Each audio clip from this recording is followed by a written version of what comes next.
Guys, mari aku bantu kalian untuk menerjemahkan postingan ini. Menarik banget ya, intinya proyek Embek tuh sukses besar karena menarik perhatian dari institusi sekelas Rockefeller. Di sini dia bilang kalau Embek itu adalah investasi yang terbaik. Izinkan aku menerjemahkan arti dari investasi terbaik ini. Ketika mereka bilang investasi, artinya mereka mau. Pertama, kamu jadi ternak abadi mereka. Yang kedua, menjadi konsumen setiap produk petrokimia yang mereka produksi. Yang ketiga, mereka ingin kamu metong. Alah, fitnah terus nih. Guys, Rockefeller ini punya berbagai macam badan dan institusi. Salah satunya itu adalah The Population Council. Apa sih yang dikerjakan dan jadi fokus perhatian dari organisasi ini?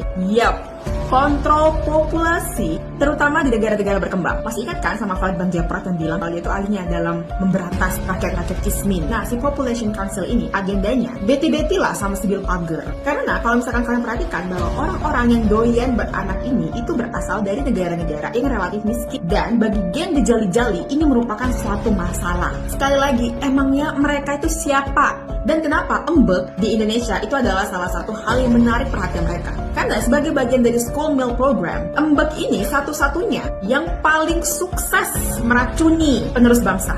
Dan pemerintah juga paling sukses dalam bertindak totaliter dan muka badak meskipun rakyat sudah serempak di mana-mana untuk menolak keberlangsungan Embek ini. Kontrol kualitas, gizi, dan menu yang disajikan secara keseluruhan itu di negara-negara normal yang masih berfungsi dengan baik adalah hal yang penting yang harus diperhatikan ketika mereka menyajikan school meal program. Sedangkan di Indonesia, kasus keracunan itu bukan apa-apa ya. Itu dianggap sebagai kasus yang enteng meskipun taruhannya itu adalah nyawa.